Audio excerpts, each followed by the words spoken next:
que je vais dire, mais je trouve que Lucien Cerise a un très joli nom. Je lui disais hier, et j'aime beaucoup ce nom parce que pour moi, c'est un nom simple qui rappelle l'ordre naturel et qui a un côté extrêmement sain. Et justement, il va nous montrer ce soir que par le maniement des foules et les techniques d'ingénierie sociale, on nous amène subrepticement et malgré nous vers un ordre qui n'est pas du tout naturel. Donc Lucien va nous parler de l'ingénierie sociale. Alors moi, l'ingénierie, pour moi, l'ingénieur, c'est quelqu'un qui tripote des machines. Et j'ai découvert avec stupéfaction, quand j'ai commencé à écouter Lucien il y a 2 ans sur les réseaux sociaux, qu'en fait, on pouvait également manier l'humain, manier notre esprit et nous amener là où on ne veut pas forcément aller. Alors, en quoi consiste... là, je vais juste vous lire ce qui est marqué au dos du bouquin qui est en vente. L'ingénierie sociale inclut la filtration des esprits, l'analyse de nos faits et gestes, par des rapports de force et par donc une course en avant, une fuite en avant technoscientifique qui, elle, effectivement, ne dépend pas d'un complot. Ne dépend pas d'une volonté particulière. C'est-à-dire que le transhumanisme, en quelque sorte, est une fatalité. C'est-à-dire le transhumanisme, fondamentalement, ça vient d'où? Ça vient du soldat augmenté. C'est-à-dire des recherches sur l'optimisation ou l'augmentation des capacités physiques de l'infanterie, et puis au-delà des machines, des armes, hypersoniques ou autres. Et ça, c'est quand on a une vision pacifiste des choses, bon, en fait, on ne comprend pas ça spontanément.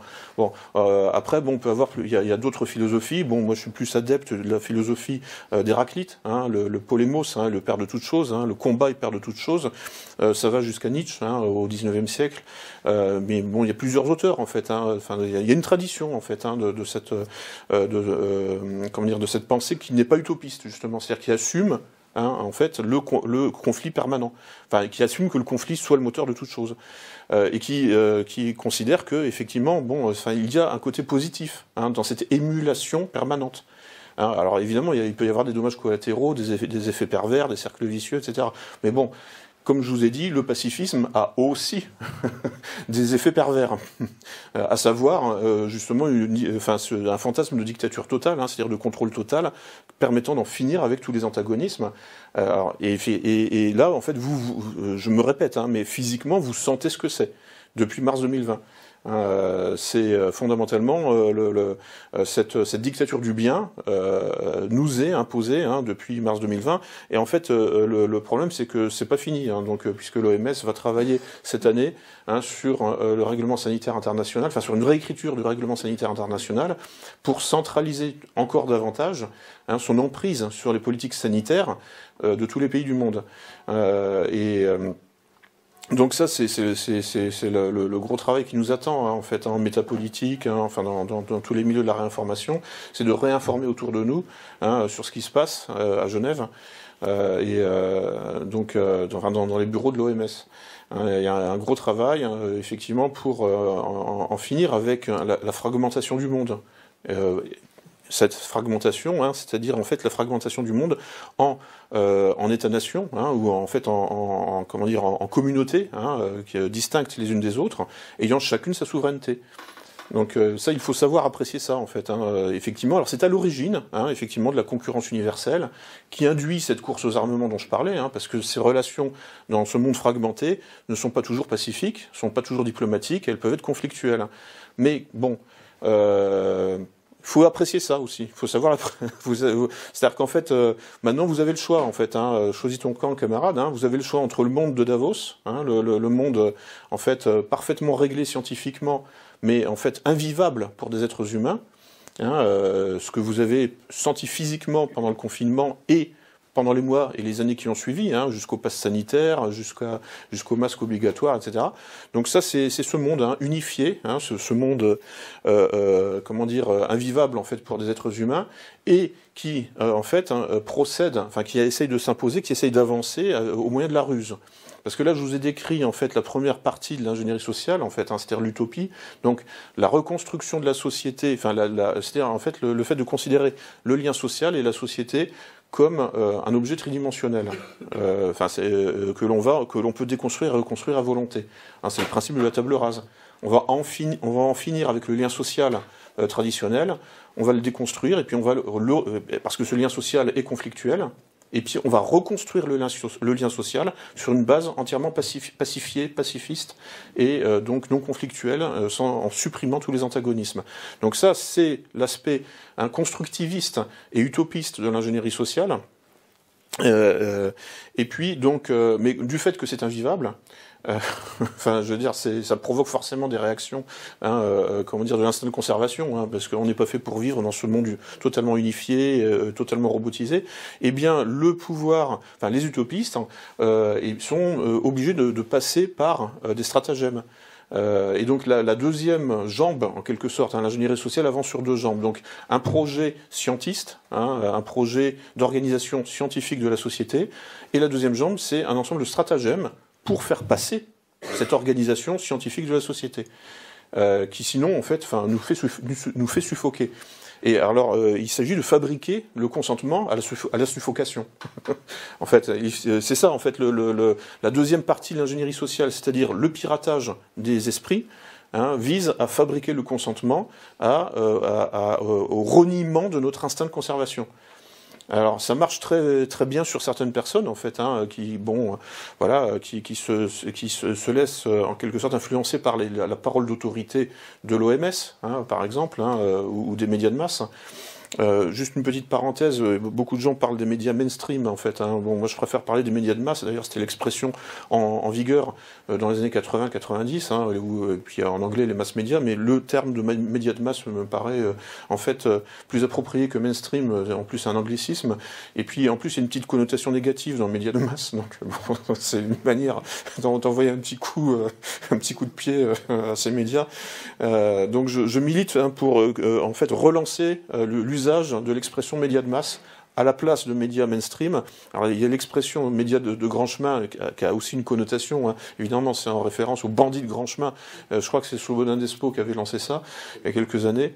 Donc qui est pas mal aussi, mais bon, qui tout le monde ne va pas la comprendre spontanément, quoi. Enfin, faut expliquer un peu, quoi. Parce que, c'est donc.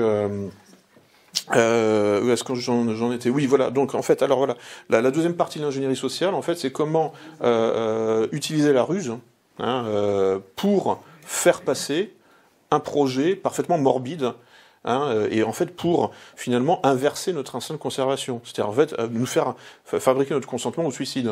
C'est rien d'autre que ça finalement. Et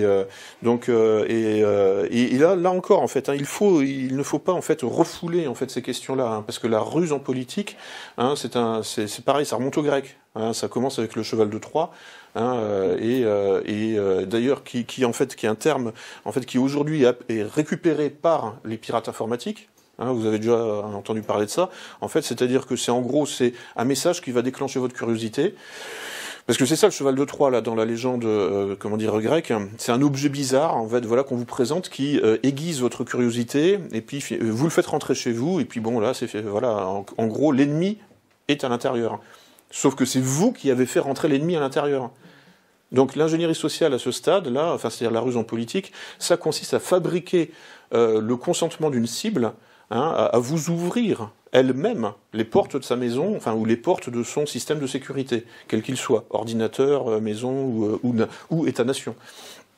Et donc c'est en fait plus subtil encore que le piratage informatique conventionnel en faisant du codage. Souvent, quand on parle de pirate informatique, on pense à quelqu'un qui fait du code, qui est derrière son écran, etc.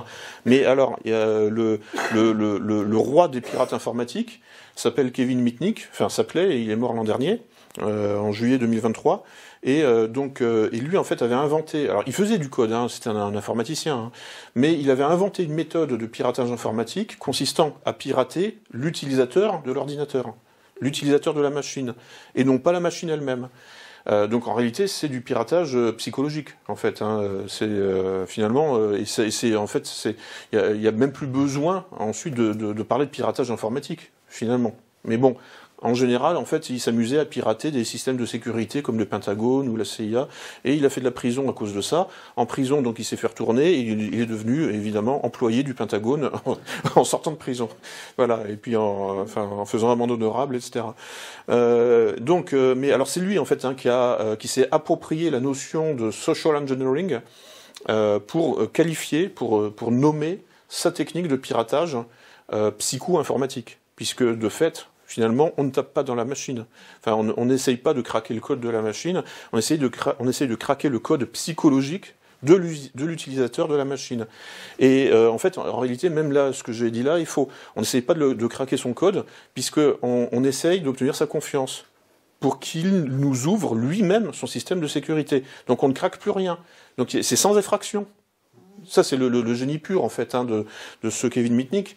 Hein, c'est du piratage sans effraction, puisque en fait, on a l'accord de la victime pour se faire pirater.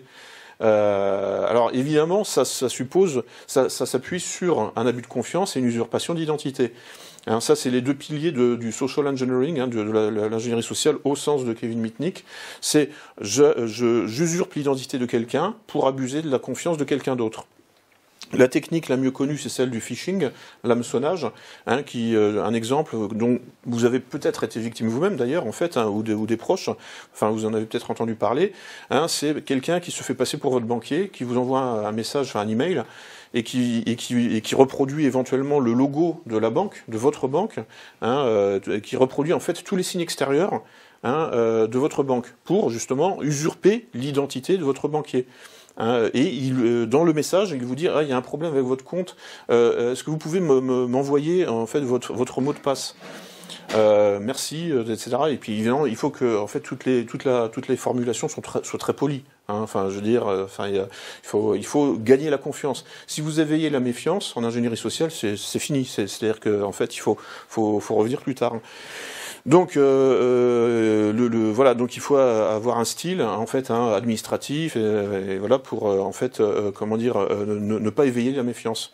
Et donc une fois alors donc la cible donc croit sur la base de cette usurpation d'identité, elle croit qu'elle a affaire effectivement à sa banque. La preuve, il y a le petit logo, par exemple, où il y a où la charte graphique est la même. Et puis donc il envoie donc son identifiant et son mot de passe en fait au pirate. Et ensuite, le pirate peut effectivement vider le compte en banque de sa victime après avoir obtenu, après avoir fabriqué le consentement de sa victime à lui donner ses propres codes. Donc là, il y a plus d'effraction du tout en fait. Hein, il y a un abus de confiance, hein, c'est certain, une usurpation d'identité, mais en fait, c'est encore plus subtil hein, que d'extorquer des informations par la violence, par exemple. C'est par la ruse là, en l'occurrence entièrement. Donc ça, c'est une technique bien connue donc que le pouvoir applique très largement. Hein, c'est-à-dire alors je vous refais pas. Enfin là j'ai utilisé l'expression de fabrique du consentement au moins 40 fois là. mais ça à l'origine ça vient de Walter Lippmann, qui est donc un théoricien de l'opinion publique, et ça a été repris par Édouard Bernays, donc un théoricien de la propagande dans les années 20-30. Donc Walter Lippmann parle de la fabrique du consentement, des engineering of consent, pour modifier l'opinion publique. Puisque en fait, au XXe siècle, avec l'émergence justement des médias de masse, le pouvoir politique se rend compte que il ne peut pas faire l'impasse sur l'opinion publique. Donc ça j'ai envie de dire c'est quelque chose qui peut nous donner de l'espoir en fait. C'est-à-dire que contrairement à ce que disent certains conspirationnistes primaires, le pouvoir ne fait pas ce qu'il veut du tout. Le pouvoir est toujours, quand je dis le pouvoir, je pense à l'OMS ou au Forum économique mondial, par exemple, mais ça peut être l'Union européenne, ça peut être l'OTAN. Le pouvoir ne fait pas ce qu'il veut. Le pouvoir doit impérativement tenir compte de l'opinion publique. Et le pouvoir doit travailler à obtenir le consensus. C'est-à-dire il doit travailler à construire une majorité en sa faveur. C'est-à-dire avoir au moins 50, mais si possible 51% d'opinions favorables en sa faveur. C'est pour ça que le pouvoir passe son temps à faire des sondages d'opinion et à travailler justement sur le façonnage de l'opinion publique. Là, on est au cœur justement de cette dimension un peu immatérielle de l'ingénierie sociale, parce que c'est quoi l'opinion publique ? Voilà, bon, en fait, c'est des représentations, mais c'est quoi des représentations ? Et surtout, en fait, on n'arrive pas à attraper ces objets-là. Pourtant, ce sont des objets.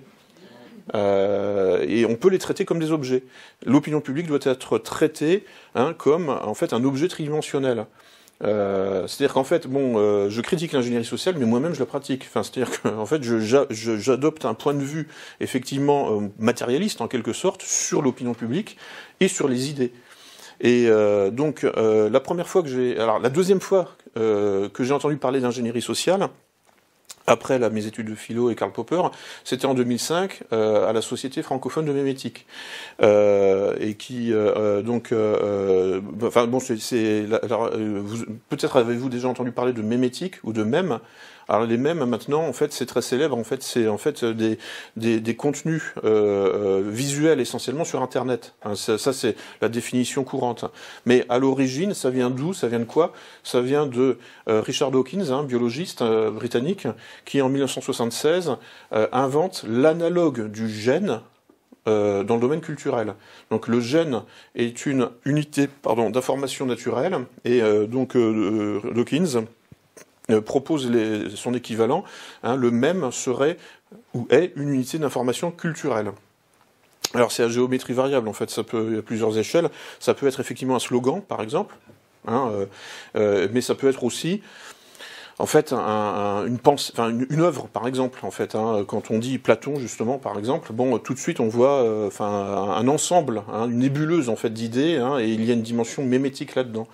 Mais alors voilà. Alors qu'est-ce que c'est là, je vais vous présenter rapidement un texte. Je vous invite fortement à le regarder. Vous pouvez le trouver, que j'ai imprimé là.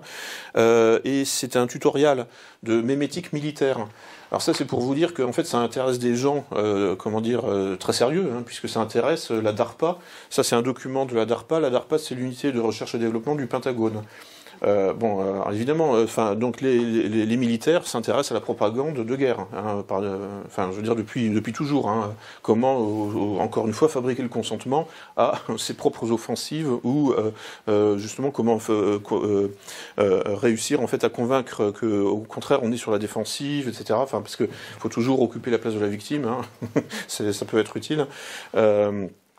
Donc la définition du mème militarisé, c'est dans ce document présenté par un certain docteur Robert Finkelstein. Je n'ai que 2 mains en fait. Après vous pouvez venir et puis je vous donnerai les références, et vous pouvez trouver ça en page 1 de Google. Vous tapez tutorial memetics, military memetics, et vous l'avez tout de suite. C'est en français ? Non, c'est en anglais. Mais c'est de l'anglais basique, franchement, c'est... Et donc, en fait, alors, fondamentalement, la mémétique, on peut définir ça assez rapidement en une phrase, c'est l'épidémiologie des idées. Par analogie avec la génétique, qui est en fait l'épidémiologie des informations naturelles, quoi. Puisque les gènes se diffusent de manière virale aussi. Il n'y a pas que les virus qui se diffusent viralement. C'est aussi en fait par la reproduction de l'espèce. Les gènes ont un mode de diffusion non canalisé et viral et expansionniste. Et donc les idées, donc les mèmes, peuvent avoir le même mode de diffusion, donc virale, c'est pour ça qu'on peut parler d'une épidémiologie des idées, et il faut se former un petit peu à toutes ces théories. Et donc une définition là dans le document, donc une définition pragmatique du mème. Donc là il y a une version concise, c'est un mème est une information qui se propage, qui a un impact et qui persiste. Donc parce qu'une information évidemment qui ne se propage pas, n'existe pas. En fait, elle reste confinée dans un système limité. Si elle n'a pas d'impact, à quoi elle sert ? Voilà. Et si elle ne persiste pas, c'est pareil. Hein, la persistance, c'est un impact. Enfin, c'est quasiment synonyme. Donc, il faut vraiment se placer en fait du point de vue, hein, justement là des intellectuels du Pentagone, hein, et puis en fait de tous les théoriciens de l'influence culturelle en général. Hein, quand Gramsci, donc intellectuel marxiste des années 20, dit que la guerre culturelle vise l'hégémonie culturelle. Hein, en fait, ce n'est pas, comment dire, ils disent ce qu'ils pensent, quoi. Et là, en l'occurrence, en fait, avec la mémétique militarisée, le but c'est le même, hein, c'est l'hégémonie. Hein, c'est-à-dire, en fait, la persistance, hein, l'impact et la persistance dans le temps. Donc bon, ça c'est là on est justement en fait hein, dans ce domaine d'ingénierie sociale qui en fait propose en fait une approche hein, bon qui va peut-être vous choquer philosophiquement en fait, mais entièrement matérialiste hein, des idées et des valeurs. Le problème c'est que ça marche. Alors après il y a peut-être autre chose au-delà de ça, mais le problème c'est que ça existe et ça marche. Et notamment donc une application, alors là pour le coup plutôt sympathique à mes yeux du moins, c'est la guerre mémétique, la mémétic warfare que les partisans de Trump ont lancé en 2016. Hein, c'était le mouvement alt-right qui en fait donc c'est un mouvement un peu informel hein, en fait hein, qui est aujourd'hui en pleine dissolution en fait. Hein, mais bon, à l'époque hein, ils étaient très soudés et ils ont lancé hein, une initiative hein, de guérilla culturelle sur les réseaux sociaux hein, pour essayer de faire gagner leur candidat favori, hein, leur champion, à savoir Donald Trump. Et de 2015 à 2017, hein, enfin à 2016, donc ils ont saturé les réseaux sociaux avec leurs mèmes. Alors si vous êtes un peu amateur de réseaux sociaux et surtout à l'époque, vous vous souvenez peut-être hein, de Pépé la grenouille, par exemple. Enfin voilà, bon, ça venait de ça. Et puis bon, il n'y avait pas que ça, mais il y avait donc et alors là on voit effectivement en fait une manière en fait hein, de mettre au goût du jour hein, la guerre culturelle de Gramsci hein, et qui vise effectivement l'hégémonie culturelle, c'est-à-dire l'hégémonie des représentations. Là aujourd'hui, bon, alors effectivement, ça peut sentir un petit peu sur le destin, le triste destin de ce mouvement alt-right, puisqu'en fait son fondateur, enfin l'un de ses fondateurs, Richard Spencer, a appelé à voter pour Joe Biden. Voilà, enfin, bon, difficile de savoir pourquoi. Il a donné des raisons parfaitement contradictoires. Bon, il se peut que le type soit devenu un peu dingue en fait hein, avec les années, parce que bon, la célébrité, ça vous monte à la tête, hein, forcément, et bon, voilà. Mais il y a plusieurs théories, hein, notamment, il serait peut-être accélérationniste, c'est-à-dire qu'en fait, il voterait pour l'ennemi, pour soutenir l'ennemi, pour accélérer l'effondrement. Ça, c'est une théorie en vogue en fait, hein, dans certains milieux. Hein, c'est guérir le mal par le mal en quelque sorte. Et puis d'autres disent que non, il s'est sincèrement retourné en faveur de Joe Biden. Pourquoi ? Parce qu'en fait, Trump était trop pro-israélien. Et que Richard Spencer, est, comment dire, bon, je sais pas, des comptes à régler personnels avec le sionisme, avec Israël. Et donc, il est vrai hein, que les antisionistes, enfin, ou les critiques d'Israël aux États-Unis sont essentiellement au Parti démocrate. C'est une longue tradition de gauche antisioniste qu'on retrouve au Parti démocrate. Je parle de la base militante hein, ou des cadres, hein, etc. Hein, je veux dire au Parti républicain, c'est 99% de pro-israéliens et d'ultra-sionistes ou de sionistes modérés, etc. Mais en tout cas, bon, le Richard Spencer, en fait, hein, qui était pro-Trump, en fait, c'est vraiment désolidarisé du Parti républicain avec l'assassinat là du général iranien, etc. Et puis avec un certain nombre d'initiatives. Bref, ça c'est une parenthèse, mais c'est intéressant de voir l'évolution hein, des gens, en fait, hein, qui est parfois parfaitement contradictoire et en fonction de l'évolution de l'inconscient, parce que c'était relativement imprévisible en fait. Hein. Honnêtement, quand j'ai vu son retournement de veste là, je me suis dit putain, en fait ça incubait, hein, mais c'était invisible. Donc ça, c'est aussi des mécanismes hein, auxquels il faut être sensible. Hein, c'est l'incubation des idées. Hein, alors au sein d'un individu, hein, et donc là je donne un cas quasi psychiatrique en fait, hein, où quelqu'un en fait change complètement de son fusil d'épaule. Mais parce que quelque chose a incubé en lui. Et il y a la même chose au cœur de l'opinion publique. Il y a des idées qui incubent, qui sont en gestation, hein, pendant des années, parfois peut-être pendant des générations, et qui à un moment arrivent à maturité. Et là, il y a des seuils de bascule. Bon, alors je ne vais pas vous revenir sur le document parce que bon, ce serait un peu long, mais il parle de tout ça là dans ce document. C'est pour ça que je vous invite vraiment à le regarder. Il parle des effets des seuils de bascule, où en fait quelque chose, les différences quantitatives deviennent des différences qualitatives à partir d'un certain seuil. C'est-à-dire que et là, bon, ça rejoint justement tout le décryptage qu'on peut faire du système électoral. C'est-à-dire que tant que en fait, vous êtes en dessous de 50%, les différences sont seulement quantitatives. Vous additionnez les pourcentages. Quand vous passez à 51%, là, vous devenez majoritaire. Et là, il y a un saut qualitatif. Voilà, donc ça c'est bon une approche de l'opinion publique, une approche analytique, mais qui est une approche d'ingénierie sociale. Encore une fois, là c'est une approche effectivement, j'analyse l'opinion publique comme un objet tridimensionnel, littéralement, et quantifiable surtout. Et l'opinion publique, c'est rien d'autre que du lien social. C'est structuré par le lien social. Le lien social est lui-même structuré par 3 types de relations. Donc là, je continue. Là, je vous fais une formation accélérée à l'ingénierie sociale.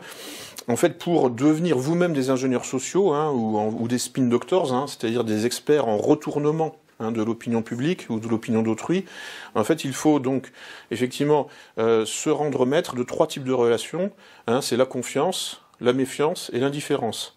Donc évidemment, il ne faut pas déclencher la méfiance, sinon, boum, le système immunitaire de votre cible s'érige, et vous ne pouvez plus rentrer, ou seulement par la force.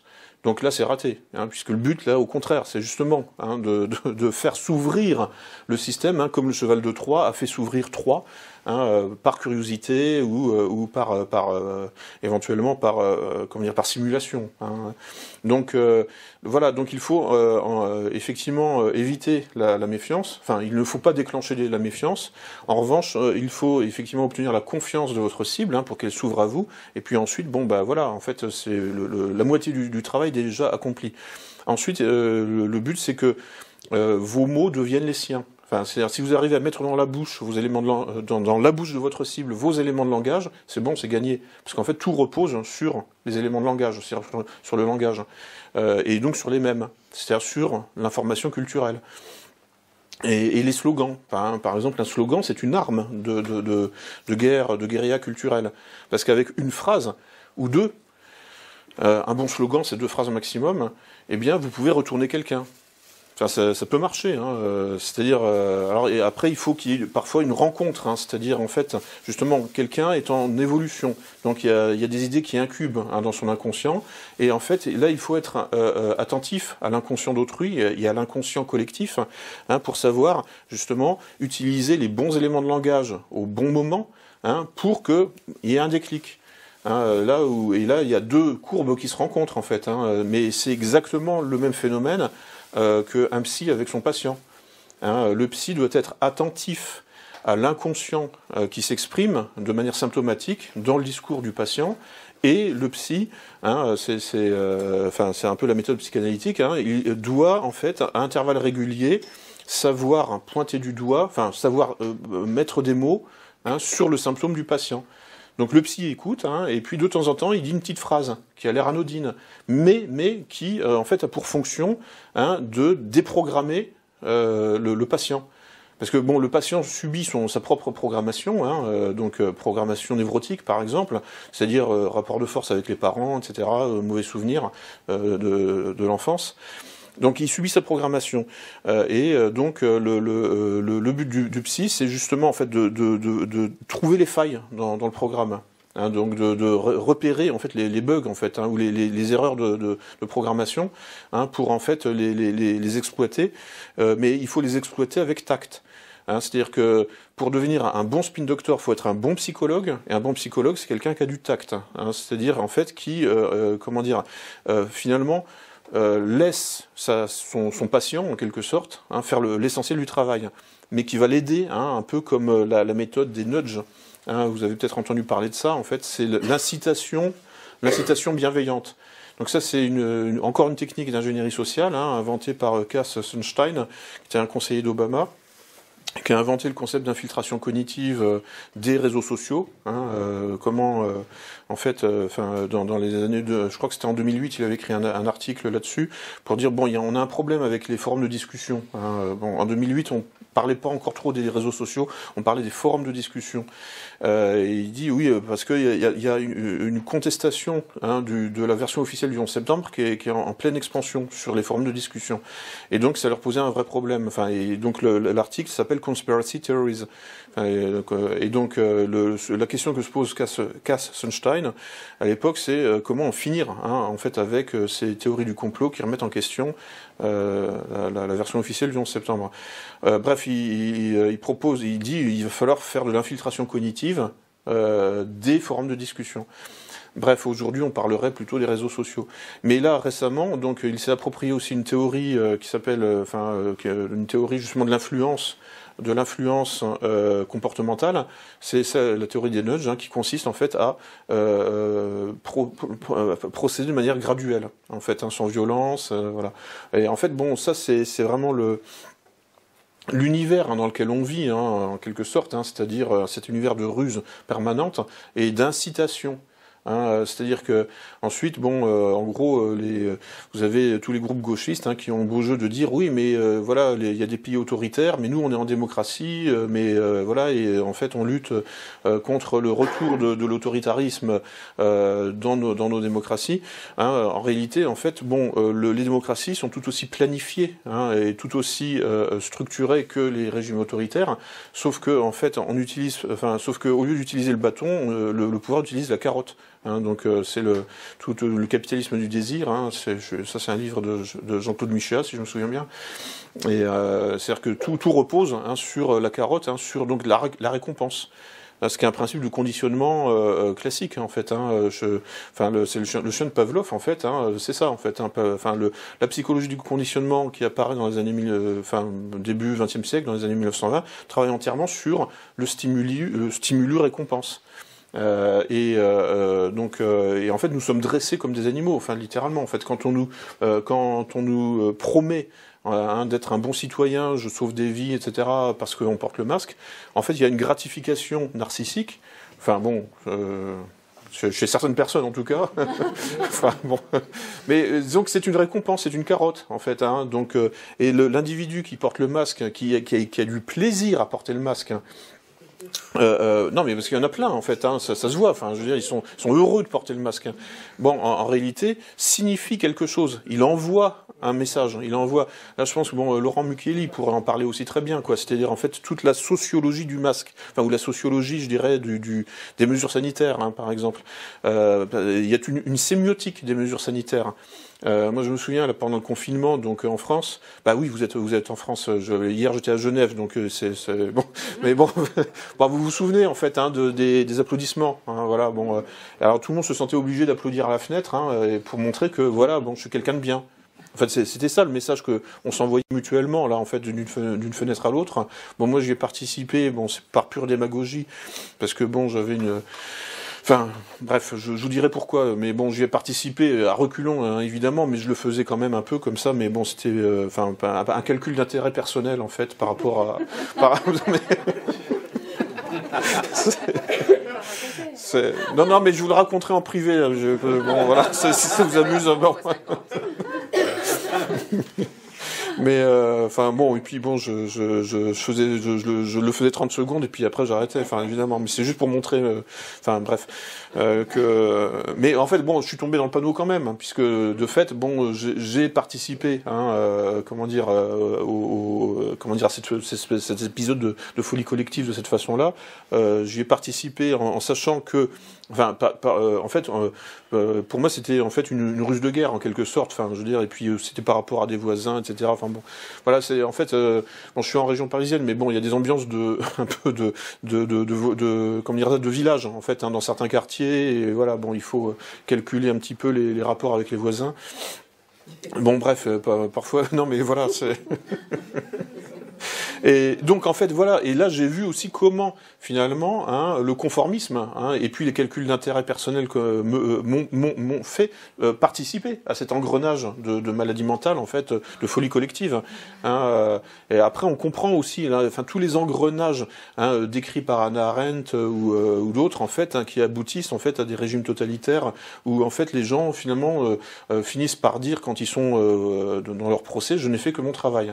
Voilà. Et oui, j'étais une partie du système. Donc là, en fait, en jouant le jeu là, des applaudissements pour les infirmiers et infirmières à 20h là, pendant 2 mois, j'ai participé à mon échelle comment dire, à cet épisode de folie collective. Voilà, bon, par ailleurs, après je me suis rebellé, etc. J'ai eu plein d'amendes, voilà, c'est la preuve que je suis un rebelle. Enfin, je me suis fait courser dans la rue par les flics parce que j'avais pas de masque, et puis voilà, bon. Donc, mais voilà, en fait, bon, en fait, faut rester un peu modeste. Faut savoir qu'on est juste comment dire, un élément, un rouage aussi dans un engrenage global. Là aussi, ça aide en fait d'avoir une approche justement comme ça un peu constructiviste de la société. Là, on voit qu'effectivement, on est pris soi-même, en fait, dans des mécanismes de rivalité mimétique parfois ou de mimétisme tout court, et qui en fait nous engagent dans des comportements que l'on regrette a posteriori. Le problème, c'est que voilà, bon, le comportement, on l'a eu quand même. Donc tout ça, faut comprendre, que l'individu n'est rien en fait, et que le libre arbitre est vaguement illusoire quand même, et que en fait, ce qui existe fondamentalement, c'est les phénomènes de groupe. Et d'ailleurs, le pouvoir ne s'y trompe pas.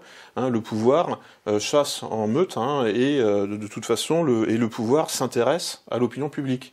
C'est-à-dire que le pouvoir, en fait, travaille sur les masses. Ça, c'est quelque chose d'important, là qu'on peut retenir d'ailleurs en fait de la pensée marxiste. Il faut travailler sur les masses. Le reste n'existe pas fondamentalement. Enfin, je veux dire, les individus composent. Enfin, les masses sont composées par des individus, donc les individus existent. Mais fondamentalement, l'individu isolé, qu'est-ce qu'il fait? Rien. Fondamentalement, je veux dire, en fait, nous n'existons que parce que nous sommes organisés dans des organisations de masse. Après, il y a toujours l'avant-garde, et puis des comment dire ça, des individus, des lanceurs d'alerte, des leaders d'opinion, etc., qui peuvent effectivement, sur la base de leur propre charisme individuel, effectivement produire des effets de masse. Oui, ok, d'accord, mais ce sera jamais au même niveau qu'une organisation de masse, justement. Et le pouvoir travaille uniquement là-dessus. Il travaille justement à façonner l'opinion publique, c'est-à-dire en fait la pensée collective, l'intelligence collective. Et là, ce n'est pas du marxisme, c'est de la pure sociologie.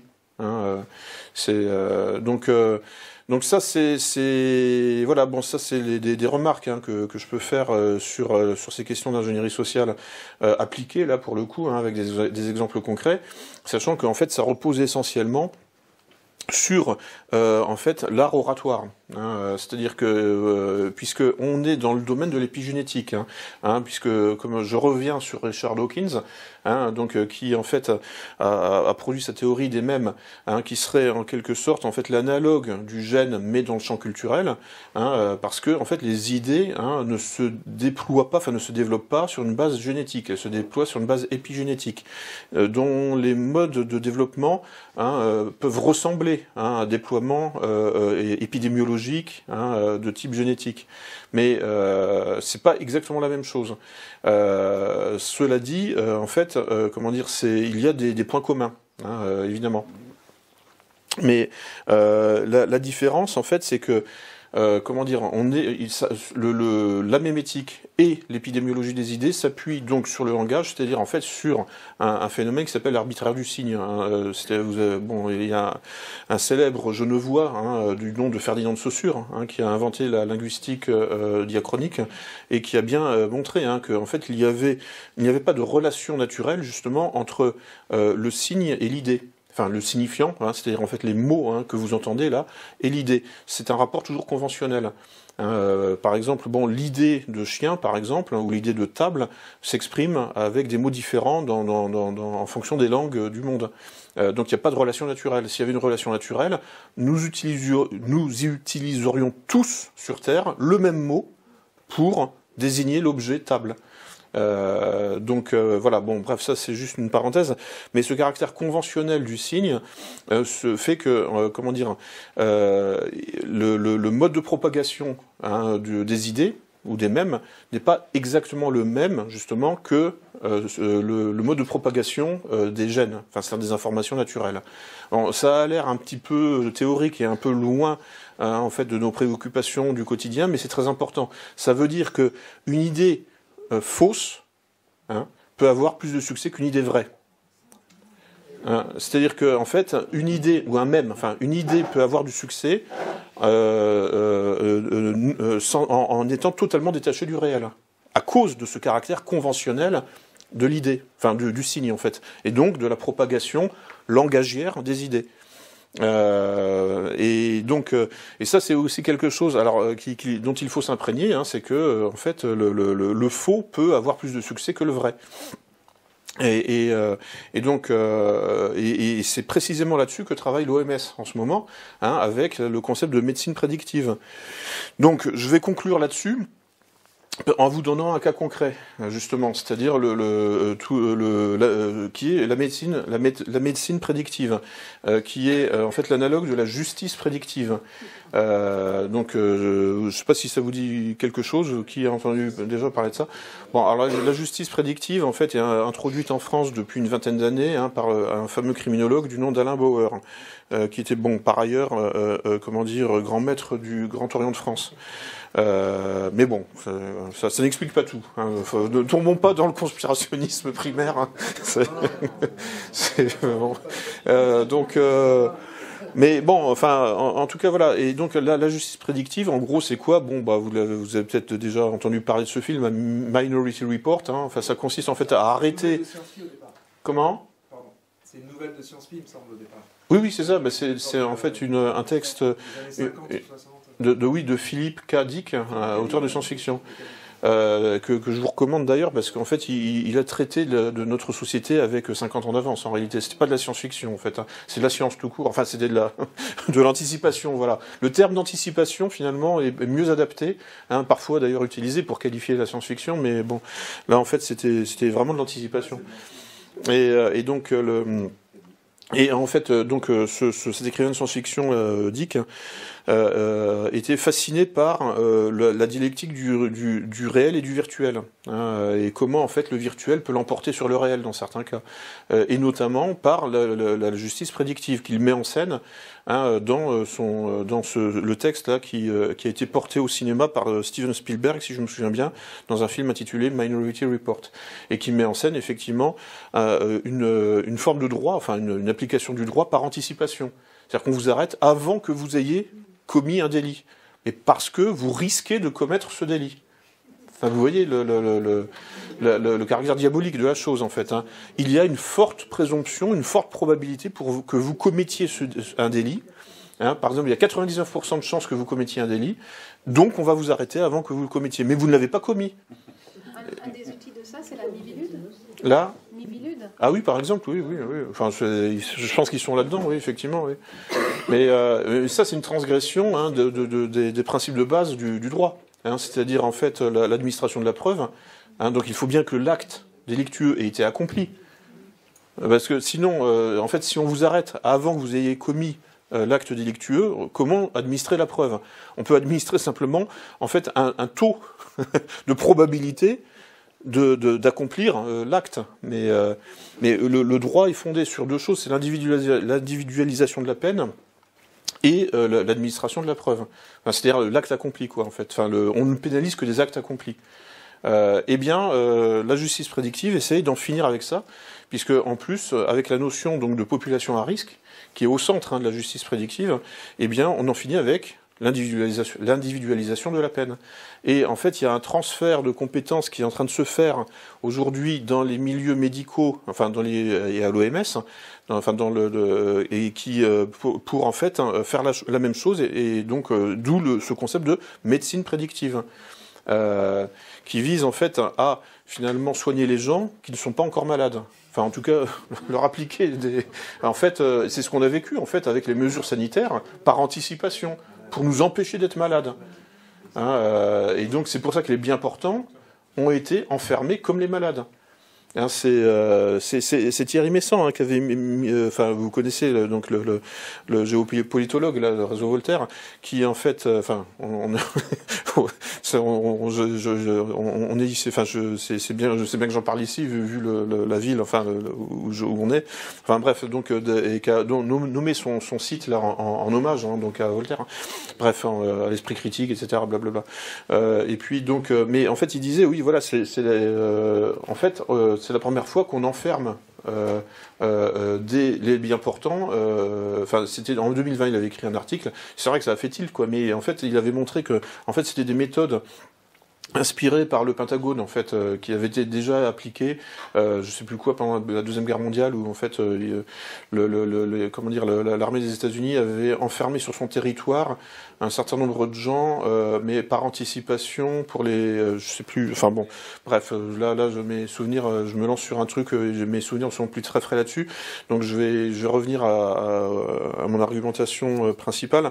Donc effectivement, donc là en fait le risque en fait c'est que ça se généralise, parce qu'il y a eu en fait ce qu'on a vécu à partir de 2020, bon c'était en fait un test, in vivo, fondamentalement, une expérience, grandeur nature. L'OMS et le Forum économique mondial en ont tiré des leçons quand même assez mitigées. Là, récemment, par exemple, il y avait un article du Forum économique mondial publié sur le site de l'OMS, ou l'inverse, je sais plus. Oui, c'est l'inverse. Quelqu'un de l'OMS qui a publié sur le site du Forum économique mondial un article pour dire on a vraiment un problème, c'est que en fait la population ne fait plus confiance au corps médical. Enfin, il y a une baisse de confiance.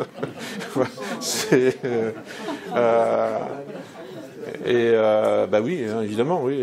Donc en fait, ils ont constaté effectivement que finalement toutes leurs méthodes là, ont eu pour conséquence de faire monter la méfiance. Donc c'était un peu contre-productif, quoi. Mais bon, enfin, comment dire, ils n'ont pas dit leur dernier mot, donc ils ont bien l'intention de continuer. Et donc là, je vais vous parler donc effectivement de divers concepts, donc là de l'OMS, et donc parce que comment dire, donc cette cette médecine prédictive, donc en fait s'appuie sur l'idée, en fait finalement, sur une inversion, sur une abolition finalement du principe de base en médecine, c'est le principe hippocratique, c'est d'abord ne pas nuire, et donc et là, en fait, finalement, au fronton des hôpitaux, on va bientôt voir la phrase du docteur Knock. C'était en fait les bien portants sont des malades qui s'ignorent, parce que c'est vraiment ça. Non, mais ça va devenir le slogan maintenant au fronton de l'OMS. D'où en fait cette invention là des cas asymptomatiques, par exemple. Donc c'est-à-dire qui permet évidemment de gonfler les statistiques en fait, puisque des gens non malades sont intégrés dans les chiffres des malades. Donc au moyen de ce genre de tous ces tours de passe-passe sémantiques, effectivement on peut créer une pandémie avec des mots. Donc c'est Pierre Chaillot qui montrait là dans son livre que en fait en réalité il y a dans le réel il s'est pas passé grand chose, mais c'est essentiellement une pandémie de mots, parce que diverses maladies en fait ont été renommées Covid-19 et ont alimenté les statistiques de la Covid-19. Alors moi, à titre personnel, je ne nie pas l'existence du virus SARS-CoV-2, je ne nie pas l'existence de cette maladie spécifique qui s'appellerait la Covid-19. Je dis simplement que ça a été effectivement exploité, et puis après, je ne sais pas quelles sont les conditions réelles de l'émergence de ce virus, mais toujours est-il que manifestement, il y avait des symptômes bien spécifiques qui distinguaient ce virus, cette maladie, d'une grippe saisonnière. Mais la grippe saisonnière avait, en 2020, souvenez-vous, avait entièrement disparu des chiffres de l'OMS. Moi, je l'ai vu sur le site de l'OMS, je l'ai vu de mes yeux, j'ai fait une capture d'écran, etc. Mais effectivement, et là, en réalité, là, on voit en fait qu'est-ce qui s'est passé, c'est que vous avez un fonctionnaire de l'OMS honnête, candide, on est toujours à faire des Voltaire, candide, mais non, mais en fait, qui en fait a fait son job. Son chef lui a dit voilà, la grippe influenza a disparu en 2020. Voilà, il a rempli en fait il a travaillé sur sa page informatique et en fait il a montré que la grippe influenza avait disparu. Et il s'est pas posé la question de savoir où elle était partie. En fait, elle est partie sur la page d'après, c'est-à-dire dans les statistiques de la Covid-19. Et c'est vraiment ça qui s'est passé en fait. Il n'y a pas que la grippe influenza, la grippe saisonnière. Il y a tout un tas de maladies qui ont été renommées Covid-19. Il y a des gens qui mouraient d'un cancer, mais en fait ils étaient renommés Covid-19. Alors dans mon petit bouquin, je rapporte des... Justement, en fait, c'est-à-dire qu'en fait il y a eu un véritable trucage institutionnel des chiffres. Alors, je vais vous donner un exemple. Alors, il faut que je retrouve, parce que je pensais pas en parler, donc maintenant il va falloir que je retrouve la citation. Mais en fait, faut vraiment que faut vraiment que je vous la présente. Alors, attendez. Ouais. Alors en fait, bon, vous en avez peut-être entendu parler. Là. En fait, c'était l'audition d'Olivier Véran en commission parlementaire, interrogé par Jean-Pierre Door, donc député LR, et qui lui demande, donc Jean-Pierre Door lui pose une question, il lui dit, mais apparemment, justement, il y a des gens qui n'étaient pas malades de la Covid-19 qui ont été intégrés dans les stats de la Covid-19. Et Olivier Véran avoue ce qui s'est passé. Et il dit, oui, alors, si vous voulez parler de ça, bon, effectivement, alors, quand il y avait un cas supposé dans une maison de retraite, eh bien, en fait, la maison de retraite était considérée comme en épidémie. Voilà. Donc, c'est-à-dire, un cas supposé, en fait, ça donne 150, admettons qu'il y ait 150 patients, enfin 150 personnes dans l'EHPAD, ça donne 150 malades de la Covid-19. Et c'est comme ça que les chiffres ont été truqués. Et Olivier Véran l'avoue. En fait, en commission parlementaire. Et là, on se dit, mais en fait, qu'est-ce qu'il a dans la tête ? Manifestement, non, mais puisqu'il sait ce qu'il fait, puisqu'il le décrit parfaitement. Il sait... Les tests PCR, c'est la base du mensonge. Oui, non, mais en plus, oui. Les tests de merde sont bidons. Oui, bien sûr, oui. Enfin, puis, même les tests, comment dire, enfin, oui, enfin, j'ai une collègue, en fait, qui était paniquée parce qu'elle fait un test PCR, négatif. En fait, non, c'était pas le PCR, c'était celui qu'on avait en 10 minutes, là. C'était oui, voilà. Alors, en fait, bon, donc, elle a le résultat au bout de 10 minutes, donc dans la pharmacie. Et puis, elle rentre chez elle, puis le test était devenu positif. Truc de dingue, quoi, en fait. Donc, elle est malade ou elle est pas malade ? Enfin, voilà, c'est comme le chat de Schrödinger, vous savez, là, qui est vivant et mort en même temps, là. Donc, elle est retournée faire un test, et qu'il a donc été encore négatif, et puis là, bon, elle a soigneusement évité de le regarder chez elle.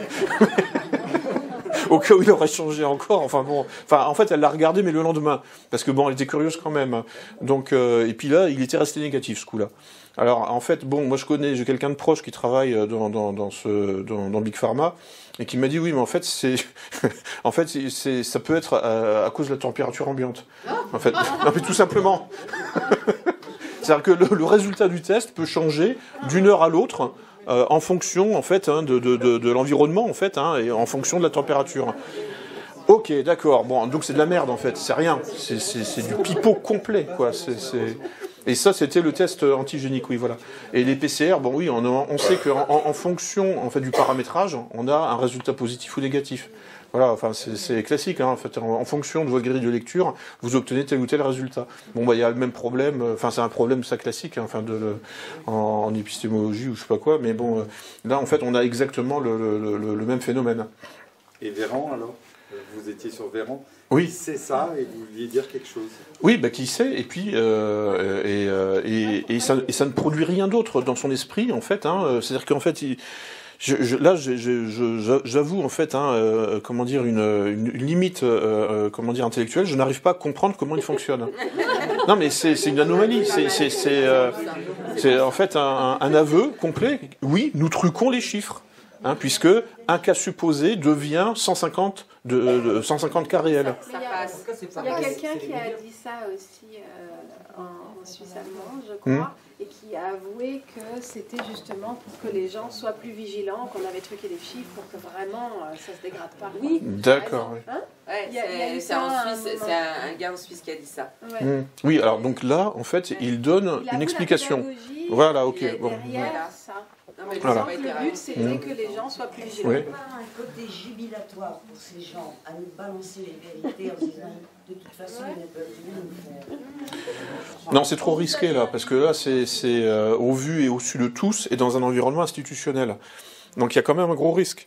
Bah, il se préserve un peu aussi quand même, hein, au cas où. Quel risque? Bah, le risque que ça fuite. Et de fait, ça a fuité. Donc en fait, ça, c'est contre-productif. Enfin, je veux dire. Donc en fait là, si Véran n'est pas capable de calculer, hein, en fait, le résultat, enfin le second retour, en fait, l'effet boomerang de sa déclaration, hein, je sais pas, j'arrive pas à comprendre comment il fonctionne. Ou alors, il veut juste dire j'ai suivi des consignes. C'est peut-être sa façon de se préserver à titre personnel. Voilà, parce que en fait, En exposant le système derrière. non mais c'est ça. Ce qui s'est passé, c'est qu'il a appliqué les consignes de l'OMS. En fait, qui en fait ordonnait, hein, en fait, de transformer les cas supposés en cas réels, hein, et de faire basculer un établissement en fait en épidémiologie, comment dire ça, enfin en épidémie sur la base de cas supposés. Donc ça, oui, effectivement. Donc là, en fait, c'est comme le Eichmann à son procès. Je n'ai fait que mon travail. Voilà. Donc c'est mais oui, alors, effectivement, ça, c'est probablement comment dire ça, ce type de mécanisme psychologique, hein, qui a abouti à ce que, en fait, il avoue, hein, ce qu'il a fait. Et en fait, sur la vidéo, en fait, il n'a pas l'air d'être particulièrement perturbé, en fait. Hein, C'est son idéologie qui compte. Vous essayez de comprendre, lui, il utilise son idéologie. Ouais. Ou son obéissance. Et vous, il vous bouleverse parce que vous êtes sensible. Oui. Et lui, il n'en a rien à foutre. Oui. C'est son truc. Ouais, ou c'est juste un exécutant C'est ça, il est soumis. exécutant. C'est pas Est-ce qu'on forcément une finirait idéologie. pas la conférence avant d'harceler avec les publics ? Oui, bah là, je peux arrêter. Et puis, si vous avez des questions, ce sera avec plaisir. Puisque moi, je vous invite également à écouter Ignacio Cassis, qui était donc le président de la Confédération en 2022, qui lors d'une émission sur... Pardon ? Oui, c'est ça, en 2022. Ou janvier 2023, il a fait cette émission sur la TSR, je ne sais plus. Enfin, bref. Et qui, lors d'une émission, explique qu'effectivement, à l'hôpital, quand quelqu'un était admis en urgence parce qu'il avait un accident de voiture, si on constatait qu'il avait le Covid, on disait qu'il était mort du Covid. Et le journaliste, complètement éberlué, lui dit « Mais monsieur Cassis, est-ce que vous vous rendez compte de ce que vous êtes en train de raconter » Et il a répondu « C'était les directives de l'OMS. » Oui, voilà. Voilà. Et ça, vous le retrouvez sur Internet, cette interview. Je pourrais même vous l'envoyer. C'est très... Et effectivement, ça vous laisse pantois, parce que d'abord, soit ils sont très bêtes, mais en fait, ils ne sont pas... Voilà, exactement, je pense qu'ils se préservent. Dépressif, Non, c'est c'est un pareil. système. Dépressif, c'est la même chose. En disant, ben moi j'avais prévenu le président. Ouais. Alors, on va passer aux questions, donc, si vous en avez Déjà, merci. Merci.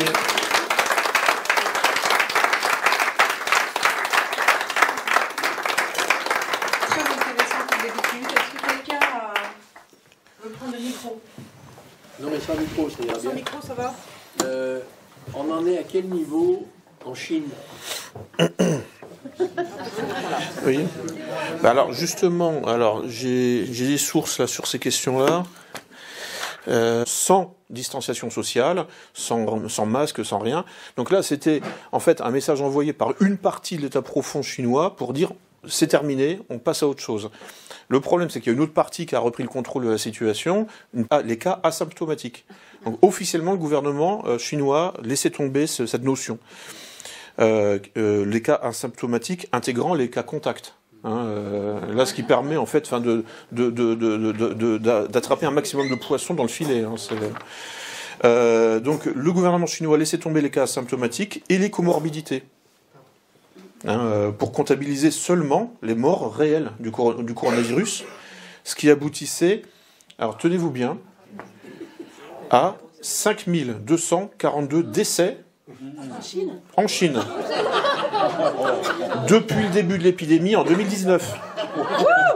Voilà. Le gouvernement chinois. Enfin, les autorités sanitaires chinoises. Enfin, une partie des autorités sanitaires chinoises anti-covidistes. Ah, voilà. Qui disaient, voilà... C'est passé à la télé chinoise quand même, ça. Hein? C'est quand même pas passé sur la presse. Ah bah si, je pense, si. Non mais ça, moi j'ai trouvé ça en fait dans des médias occidentaux, hein, donc c'était déjà filtré, hein, et sachant que les médias occidentaux ont une lourde tendance anti-chinoise quand même, bon voilà, bon donc c'est plutôt, là c'était présenté dans les médias occidentaux comme défavorable, enfin comme un point négatif à mettre enfin comment dire, pour permettant de critiquer hein, les Chinois comme quoi ils sont irresponsables. Vous voyez, regardez, ils sont irresponsables et ils nous disent qu'il n'y a que 5242 décès depuis 2019 dans leur pays. Décès réels, hein, en fait. Hein. Après avoir abandonné, comment dire, là c'est vraiment un blasphème, les cas asymptomatiques et les comorbidités. Donc là, en abandonnant donc la méthodologie de trucage des chiffres de l'OMS. Voilà. Et tout ça donc pour comptabiliser seulement les morts réelles hein, du coronavirus. Voilà, donc de 5242 décès en décembre 2022. Voilà, donc ça c'est une partie hein, donc du gouvernement chinois, enfin une partie des autorités sanitaires qui en fait ont eu accès hein, en fait aux médias et qui en fait on dit ce qu'elles pensaient en s'appuyant sur leurs chiffres non truqués. Et là en fait en se contentant d'abandonner hein, deux modes de trucage, c'est-à-dire deux stratagèmes, deux artifices de trucage des chiffres, qui sont donc les comorbidités, hein, qui permettent de faire entrer là justement, enfin les morts du cancer dans les morts de la Covid-19, hein, et puis les cas asymptomatiques qui permettent de comptabiliser les bien portants comme des malades. Donc en se contentant d'abandonner ces deux artifices, ces deux subterfuges de trucage des chiffres, les Chinois sont arrivés à 5242 morts réels du SARS-CoV-2. Alors bon, voilà, sur un pays d'un milliard 400 millions d'habitants. Donc bon, voilà, donc en fait, il n'y a pas de mort du coronavirus en réalité, ou quasiment pas. Enfin, je veux dire, parce qu'en plus les 5242, c'est peut-être même encore un plantage. Enfin, je sais, c'est bon, parce que c'est donc bon, là il faut repérer les informations en fait. Enfin, faut faire une veille informationnelle et puis bon, choper ça quand ça passe, hein, parce que bon, ça ne passe qu'une fois, hein, ce genre d'infos. Et puis bon, je me fais pas d'illusions en fait. Hein. Il y a des forces au sein du pouvoir chinois, en fait, qui veulent censurer ce genre d'informations. Hein, et c'est évident. Enfin, je veux dire, il y a des mondialistes, des covidistes partout, et en Chine comme ailleurs, hein, évidemment. Et puis il y a des mouvements de balancier quoi. Enfin, un jour ils ont le pouvoir, le lendemain ils le perdent. Bon, bah, c'est un peu l'alternance hein, du pouvoir. Et l'alternance entre quoi et quoi? Bah là, en l'occurrence, entre les covidistes et les anti-covidistes. Oui, mais plus loin, c'est quoi? Vous parliez d'état profond. Il est des deux côtés. Il est comment? Bah, là, en l'occurrence, les covidistes en Chine, clairement, en fait, ne sont pas, intéressés à l'avenir de la Chine. Hein, puisque là, enfin, toutes les mesures sanitaires ont plombé l'économie chinoise pendant des mois et des années. Dès qu'ils ont arrêté la politique zéro Covid, boum, leur économie est repartie. Donc là, bon, la différence à ce niveau-là, là, on peut poser une équation, hein, c'est que les anti-covidistes sont anti-chinois. Non, je dis le contraire. Les anti-covidistes sont, c'est des Chinois qui veillent en fait à la santé économique de leur pays, enfin, et la santé de leur pays en général. Et les covidistes sont anti-chinois à ce niveau-là. Enfin, puisque, en quelque sorte, ils ont attaqué effectivement la prospérité économique, enfin, du moins les bonnes conditions, parce que les mesures sanitaires sont en fait totalement anti-économiques. Hein. Je veux dire, ça a provoqué tellement de faillites. Et Klaus Schwab s'en félicite hein, dans son bouquin de 2020. Enfin, il dit voilà, en fait, toutes les faillites provoquées. Ah, c'était comment qu'elle s'appelle, l'économiste américaine là qui disait oui, en fait, ça va permettre aux multinationales de racheter hein, des artisans en faillite, etc. Comment qu'elle s'appelle là déjà? Il y a une économiste là, qui était au gouvernement sous Reagan. Ah oui, Catherine Austin-Fitts, voilà, c'est ça. Ouais.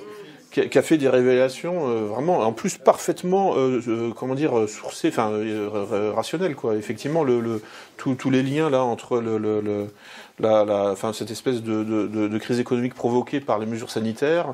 C'est une des CBDC, elle aussi, des Ouais. monnaies numériques de banque centrale. Ouais.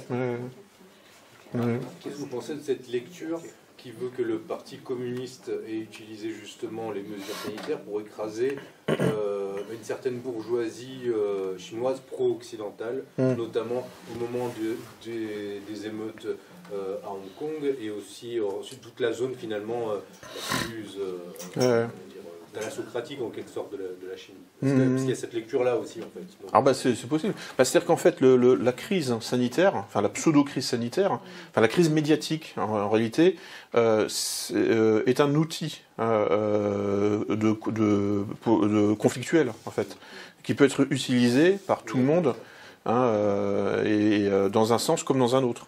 Donc oui, c'est tout à fait envisageable, effectivement, oui, parce que effectivement à l'époque, là en 2019, c'était le bordel à Hong Kong. Enfin, il y a une sorte de révolution colorée, qui montait en puissance.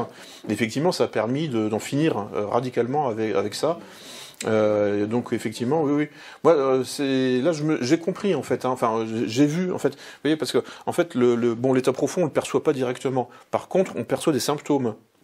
Mais quand il y a eu cette grande fête à Wuhan, là, dans une espèce d'immense piscine sans distanciation sociale, là, on voyait la manifestation symptomatique de la partie anti-covidiste du gouvernement chinois. C'est évident, parce que quand ça s'est déclenché, il y a eu la polémique du maire de Wuhan, donc fin 2019, qui n'a pas lancé les mesures qui auraient dû être lancées, alors que l'État, lui, voulait les lancer. Oui. Donc il y a eu ça aussi. Donc, de toute façon, là, on a affaire à une bureaucratie, une technocratie, une administration pléthorique. C'est extrêmement difficile de savoir qui veut quoi. La complexité, en fait, c'est de la dentelle, à partir d'un certain niveau, parce que les rapports de force qui nous concernent nous, puisqu'on n'est pas dans les tranchées là au fin fond du Donbass, ce qui nous concerne nous, c'est la bureaucratie, l'administration. C'est là où on peut agir. Mais dans une bureaucratie d'un pays qui compte 1,4 milliard d'habitants, en fait, on passe dans dans l'hypercomplexité. Enfin, je veux dire, c'est peut-être même du domaine de l'inconcevable, en fait. Ça doit être restituer la nature réelle, modéliser les rapports de force dans un pays en plus centralisé, de ce poids-là au niveau démographique. En fait, il est possible de cartographier les rapports de force, dans l'état profond, dans la haute administration. Mais là, en fait, on touche à des échelles d'observation qui rendent le travail effectivement d'une complexité. On aurait tendance à penser que ce serait plus facile à gérer que chez nous, dans la mesure où il y a un parti unique et un État justement autoritaire. Et donc on aurait tendance à se dire que ça serait plus simple de comprendre d'où viennent les décisions et de les faire appliquer, qu'il y a une verticale du pouvoir plus claire que chez nous. Et en fait, ce que vous dites, c'est que finalement, c'est pas si simple que ça. Donc il y a quand même une façade et finalement... Là, de toute évidence, ceux qui ont relancé les confinements en 2021, par exemple, puisque les confinements de 2020, tout le monde est tombé dans le panneau. Mais les Chinois, la partie du pouvoir chinois qui a relancé des confinements de villes immenses en 2021 n'est vraisemblablement pas la même que celle qui a organisé la grande fête à Wuhan en août 2020, de toute évidence. Et c'est pas non plus la même que celle qui donnait les vrais chiffres en décembre 2022. Ou alors sinon, ils sont incohérents. Voilà. Mais bon, je pense qu'il y a quand même au niveau global, effectivement, il y a une incohérence puisqu'il y a des contradictions au sein justement de ces grosses administrations. Mais ensuite, chaque faction, en quelque sorte, chaque sous-groupe, lui, a sa propre cohérence. Et en fait, la cohérence des fonctionnaires anti-covidistes en Chine, c'était d'en finir avec les mesures sanitaires le plus vite possible. D'où la fête à Wuhan, quoi.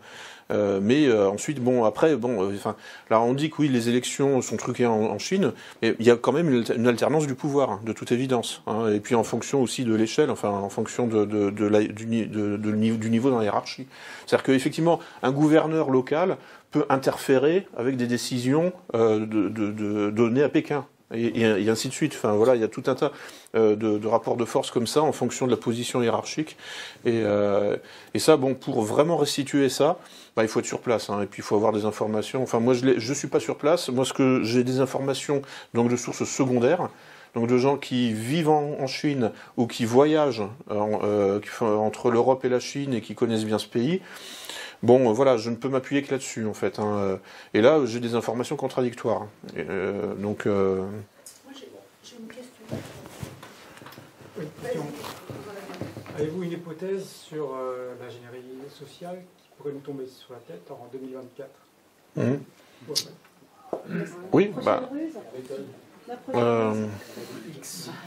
Oui, oui, la maladie X, là, oui. Alors, non, mais effectivement, en fait, pour justifier sa tutelle supranationale sur la planète, l'OMS a inventé effectivement un concept qui s'appelle la maladie X et qui doit, en fait, donc, justement, par anticipation, nous faire rentrer dans de nouvelles mesures sanitaires potentielles, possibles. Et, voilà. Donc là, là, on est effectivement dans cette espèce d'ingénierie sociale par la parole et par l'anticipation. Donc, je reviens sur la médecine prédictive. Nous devons prendre des mesures par anticipation pour éviter cette maladie X, qui n'existe pas. Enfin, pour l'instant, c'est un mot qui existera peut-être, mais il faut déjà prendre des mesures dans le réel aujourd'hui pour qu'elle n'existe jamais. Enfin, vous voyez les torsions mentales, enfin la gymnastique intellectuelle qu'on nous demande donc de faire. Et en fait, en réalité, c'est une application là de ce proverbe là, de ce dicton qui dit il vaut mieux prévenir que guérir. Bon, le problème, c'est que si c'est quelque part là, dans ce cas-là, la sagesse populaire a tort. Parce que si on absolutise ce principe de prévention avant la guérison, à ce moment-là, on est parti pour des mesures sanitaires jusqu'à la fin des temps. Parce que ça flatte le caractère hypocondriaque en chacun de nous, qui est plus ou moins prononcé en fonction des individus. Mais je veux dire, si on joue là-dessus, en fait, sur donc la prévention pour empêcher cette maladie X d'arriver. Voilà, rétrospectivement, en fait, on peut nous faire, ça fabrique le consentement justement, en fait, à des mesures sanitaires qui sont effectivement parfaitement morbides et qui fabriquent plus de morts, même que la maladie elle-même. Parce que ça, c'est évident. Je veux dire, en fait, là, quand on voit les chiffres donnés par les Chinois, il est évident que les mesures sanitaires, rien qu'en Chine, ont fait plus de morts que le SARS-CoV-2. C'est évident. Donc oui, la prochaine, je pense que la prochaine vague d'ingénierie sociale, ce sera là-dessus, je pense. Donc alors pour ne pas tomber en dépression, faut savoir.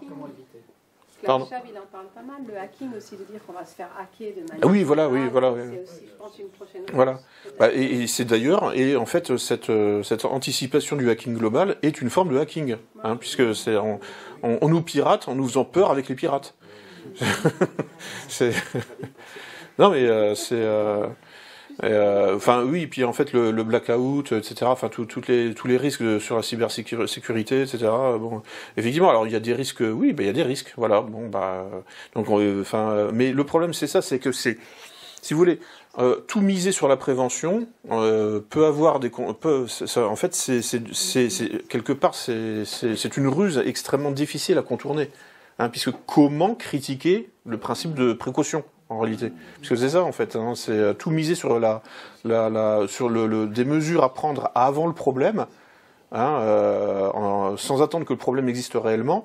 Vous avez donc plein de gens qui vont dire oui, à fond, je suis à fond pour ça, mais en plus, même quand on est contre, c'est extrêmement difficile de raisonner contre cette astuce en quelque sorte. Et donc dans une joute verbale, par exemple, entre vous et un covidiste, en fait il faut effectivement réussir à contourner toute la dimension hypocondriaque et en fait même et j'ai envie de dire la légitimité même de ce type de raisonnement qui consiste en fait à prévenir plutôt que guérir. Parce qu'il y a une légitimité, le pire, en fait, de ce raisonnement. Effectivement, je veux dire, personne n'a envie de souffrir d'un problème. Si on peut éviter le problème et ne pas en souffrir, c'est du bon sens, en fait. Et c'est là où ça devient vraiment pervers. C'est que, en fait, là, on est dans une ingénierie sociale qui s'appuie sur le bon sens. Mais un bon sens qui est donc absolutisé, oui, et qui en fait, et qui dans son absolutisme devient justement en fait, comme on dit, l'enfer est pavé de bonnes intentions. C'est-à-dire que le bon sens là, à ce niveau-là, peut s'inverser. Donc il y a des effets c'est les effets là d'hétérotélie. Quand en fait quelque chose qui est poussé à son terme se transforme en son contraire. Donc c'est des mécanismes là on est toujours dans la médecine, c'est le pharmacone. En fait, finalement, c'est le dosage en fait qui fait le médicament ou le poison. Bon là, le principe de précaution, en fait, quand ça devient une valeur absolue, en fait, on ne vit plus. En réalité, on ne sort plus de chez soi. Moi, je me souviens, il y a 20 ans, il y avait un mec là de R Paris. En fait, je pense qu'il a fini en hôpital psychiatrique, mais parce qu'il me disait sérieusement qu'il aimerait vivre sous terre, parce qu'il y avait un risque non nul qu'il se prenne une météorite sur la tête. Voilà, mais c'est ça. L'OMS veut nous faire rentrer dans un monde, en fait, en tout cas dans une psychologie de ce type, pour éviter un risque non nul. Évidemment, il y a un risque non nul en fait qu'une météorite frappe la Terre, voilà, et qui préférait vivre sous terre et le type était sérieux. Je lui demande, en discutant, mais bon, tu te rends compte du caractère délirant de ce que tu dis? Non, mais voilà, il était sérieux. Bon, voilà, je sais pas où il en est aujourd'hui, mais. Il y a ces événements avec par exemple des radars automatiques sur les routes. Oui, voilà. Oui. Il y a un argument quand même que j'ai trouvé assez puissant, qui est une phrase simple: on ne peut pas s'empêcher de vivre par peur de la mort. Oui. Et ça, je trouve que c'est une phrase qui oppose assez fortement tous ces concepts-là. Il y a justement, alors au printemps 2020, là, où on était au fond du trou, là, en plein confinement, il y a eu des réactions. Justement, il y avait le philosophe, là, le moustachu, là, qui a j'ai oublié son nom, qui a dit, oui, voilà, vivre, c'est risquer de mourir. André Comte-Sponville, voilà, André Comte-Sponville, donc philosophe médiatique, je m'attendais pas à ce qu'il fasse ce genre de sortie, mais bon, voilà, il a eu le courage de le faire. Parce que dans la modernité, la majorité n'est pas dressée justement à vivre en ayant peur de mourir, tout simplement. Oui, bien sûr. C'est le manque de spiritualité qui fait ça aussi. Moi j'ai une autre explication, c'est surtout le confort, en fait. L'embourgeoisement, la tertiarisation. Et bon, pas forcément, non. Peut-être. Comme ça, le principe de vaccination, c'est dans le but de ne pas tomber malade. Le principe effectivement, les contrôles routiers, c'est pour ça. Et on est contré. Il y a des gens, pendant le Covid, je pense que beaucoup de gens ont aimé se sentir en sécurité du fait de l'insécurité même de la société. Les gens portaient le masque, c'est comme s'ils étaient protégés de tout, des racailles, de tout, en fait. Ça protège de tout, en fait. Il y a plus d'insécurité. Le masque protège de tout. Tiens, nouveau slogan, ça c'est. Mais pas de la Covid. Inconscient, mais le masque, c'est normal. Oui, c'est ça. Il n'y a plus rien. Le masque donnait même l'illusion d'être protégé des conséquences de son comportement sous prétexte qu'on est masqué. Oui. Il y avait cette illusion dans une bulle et les gens aimaient ce confort régressif d'être des gens. Voilà. Et là, on voit que en fait, la manipulation des masses repose sur la manipulation des fantasmes, parce que là, on est dans le fantasmatique, en fait. C'est des besoins psychologiques régressifs. Et qu'il faut savoir justement, alors soit manipuler quand on est méchant, ou alors en fait, désarmer en fait, c'est-à-dire en fait savoir en fait démonétiser. Si vous essayez justement, si vous êtes dans la position du psy qui essaye de libérer son patient de sa propre programmation névrotique ou fantasmatique, il faut savoir effectivement. Démonétiser, dévitaliser les complexes, dévitaliser les névroses, dévitaliser les fantasmes. Et bon, pour ça, il y a l'humour par exemple, ça permet, c'est une technique qui est pas mal. Mais bon, sinon, mais il faut se former. Moi, je fais des ateliers création de slogans depuis des années. En fait, c'est juste un moyen en fait de travailler sur justement les joutes verbales. Par exemple, que dans les dialogues de Platon, Platon met en scène Socrate versus hein, les sophistes, dans des joutes verbales. Et bon, c'est vrai que moi j'étais admiratif hein, du génie de Platon, puisque c'est Platon qui écrit, hein, parfois qui en fait avec une phrase hein, mise dans la bouche de Socrate, anéantit hein, un placard, enfin je veux dire un paragraphe entier d'argumentaire, d'argumentation de Protagoras, de Gorgias, c'est-à-dire d'un sophiste. Et donc bon, voilà, il faut aujourd'hui finalement il faut revenir à Platon, et puis Aristote, et il faut s'imprégner hein, de tout ça et devenir un bon communicant, hein, c'est-à-dire en fait un bon Socrate hein, ou un bon sophiste, hein, parce que en réalité finalement les sophistes eux s'occupent de l'efficacité hein, de la communication, alors que Socrate s'occupe de la véridicité, de la véracité. Mais en fait, bon, les deux attitudes, hein, les deux approches sont légitimes. Je veux dire, dire la vérité, enfin, s'il n'y a pas d'efficacité dans notre communication, je veux dire, en fait, enfin, la vérité ne circulera jamais. Ce que je vous disais sur la mémétique, une idée qui ne circule pas, hein, n'existe pas, même si elle est vraie. Et donc, elle perdra hein, le rapport de force face à une idée fausse qui, elle, circule. Pourquoi ? Parce que la communication sera plus efficace. Hein, et c'est ce qui distingue justement en fait le champ culturel hein, du champ naturel, où là il n'y a pas ces questions-là. En fait, le gène se transmet ou se transmet pas, point barre, c'est tout. Mais il n'y a pas cette dissociation entre le signe et le référent, etc., qui complique les choses en fait hein, dans tout ce qui est communication humaine. Mais là, fondamentalement, c'est ça. Il faut vraiment enfin, pour être, si vous voulez, en fait, hein, être actif hein, au niveau militant, il faut se remettre à lire Platon. Hein, enfin voilà. En plus, bon, c'est comme des petites pièces de théâtre. Hein, c'est agréable à lire.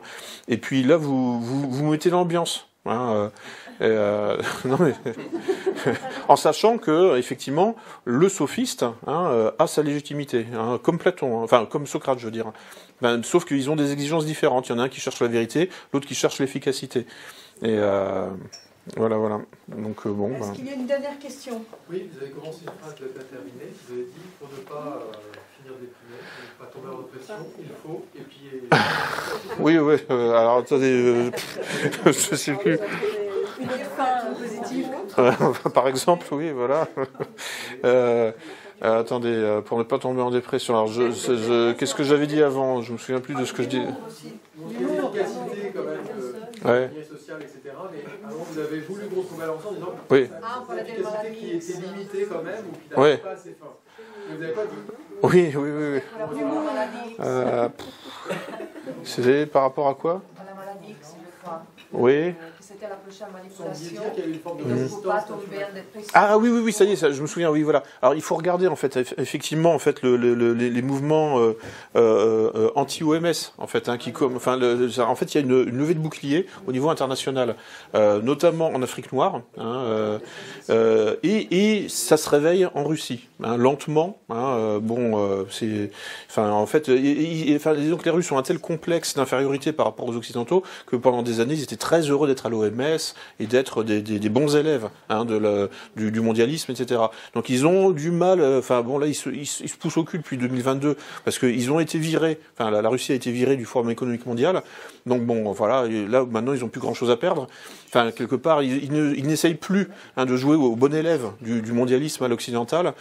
Donc voilà, et là récemment, justement, sur la maladie X, il y a l'agence de santé russe, là, Rosboprednadzor, en fait, qui a dit, en gros, ce truc est une arnaque, c'est du commerce.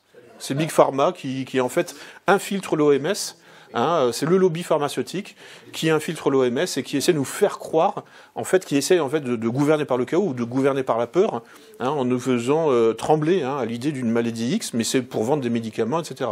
Donc là, bon, on voit au cœur du système, au cœur de l'institution russe, en l'occurrence, hein, des mouvements qui se mettent en place là, lentement. Hein.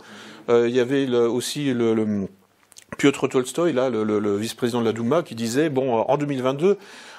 On envisage hein, de sortir de l'OMS, de l'OMC, et puis d'un certain nombre d'organisations internationales de ce type. Donc voilà, bon, ça avance dans le bon sens. Là, en fait, on va voir hein, avec justement la prochaine assemblée générale de l'OMS ce qui se passe. Il se peut que justement les anti-covidistes en Russie aient réussi à faire passer le message au plus haut niveau. Il se passera rien avant la présidentielle. De toute façon, il y a l'élection présidentielle en Russie là, en mars. Avant mars, il se passera rien, ça c'est sûr, parce que c'est pas le moment. C'est pas un moment favorable. Mais si Poutine est réélu, je pense que là, en l'occurrence, Piotr Tolstoï et tous les anti-covidistes, alors là, vont se lâcher complètement. Ils vont dire c'est bon, là, on a un mandat de 5 ans pour faire justement, pour quitter l'OMS.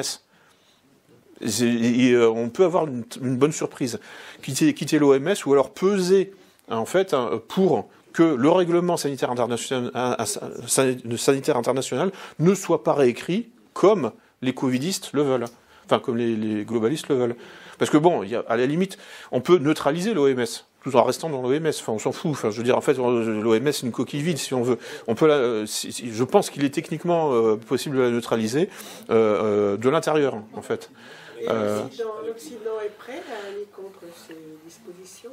Là, pour l'instant, il n'y a aucun signe avant-coureur. Mais vraiment rien. Je ne vois rien venir. Soran, que vois-tu venir là? Moi, je vois rien. Donc, il y a des signes, effectivement, d'espoir, en fait, pour ne pas déprimer. Voilà, c'est ce que je voulais dire. Donc, on voit des signes avant-coureurs en Afrique noire et en Russie. En Chine, bon, manifestement, il y a quand même, en fait, une division du pouvoir sur ces questions-là aussi. Parce que là, quand les Chinois abandonnent les critères de l'OMS, là, les cas asymptomatiques, là, c'est une sorte de déclaration de guerre. Enfin, je veux dire, c'est une manière de dire merde à l'OMS, très clairement. Donc là, il y a des gens qui sont capables d'aller jusque-là. Donc il faut espérer maintenant que l'OMS, parce que maintenant l'OMS commence en fait à imposer le LGBT. Donc bon, vous connaissez les standards sexuels à caractère pédophile. Mais l'OMS travaille aussi sur, en fait, la normalisation du LGBT. Et là, pour le coup, ça va entrer en conflit frontal avec la Russie, par exemple, qui a interdit la propagande LGBT en novembre. Une raison de plus pour que la Russie se fâche contre l'OMS et donc commence à faire ses valises pour en sortir. Une raison de plus. L'Afrique noire nous a foutu dehors l'an dernier, nous autres Français, parce que, non mais vous avez suivi, là, il y a eu 3 ou 4 putschs là, enchaînés pour virer l'armée française. En fait, c'est pour une raison très simple, c'est que la diplomatie française depuis des années place les droits LGBT au centre de sa diplomatie, comme les États-Unis. Et les Africains du Sahel n'en peuvent plus de ces conneries. Donc ils peuvent tolérer à la limite qu'on pille leurs ressources naturelles, mais là par contre là ça va trop loin. Ça va trop loin parce qu'on pille les ressources humaines, quoi. Et ça là on déforme, on détruit les ressources humaines avec ces droits LGBT. Donc bon voilà. Donc là il y a des réactions en fait. Effectivement, c'est ce qu'on appelle les BRICS au sens général du terme, le Sud global, etc. Enfin bon, la Russie pas très au sud, mais je veux dire c'est le Sud global plus l'Eurasie. Enfin voilà, bon, voilà, là il y a des choses qui se passent. Il y a des choses qui se passent. En tout cas, on peut voir des divisions au sein du pouvoir sur ces questions-là, alors qu'il n'y a aucune division au sein du pouvoir en Occident sur ces questions-là. Il n'y a vraiment rien. Enfin, il y a eu quelques belles réactions à l'Assemblée en France là quand il y a eu les 3 votes sur le pass sanitaire. Puis sa transformation en passe numérique, mais fondamentalement, bon voilà, c'est tout. Enfin, je veux dire, ça reste vraiment, c'est des réactions au cœur de l'institution, donc il faut surtout pas minorer ça, parce que si on n'est pas dans le système, tout simplement, en fait, on laisse le système avancer de son côté, et après, il faut pas se plaindre. Voilà, ce que je veux dire, c'est si on n'a pas un pied dans le système institutionnel, faut pas se plaindre des décisions qui seront prises sans notre avis et en nous méprisant. Mais si on méprise les institutions nous méprisent en retour. Donc c'est pour ça qu'il faut vraiment les infiltrer en quelque sorte, mais on peut les infiltrer légalement.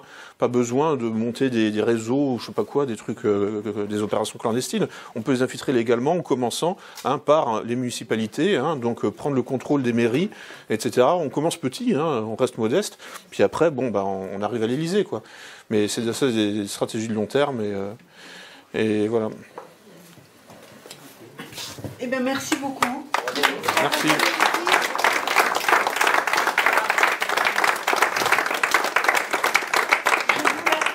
Je voulais remercier aussi le Père Jean-Philippe de nous avoir reçus dans sa salle.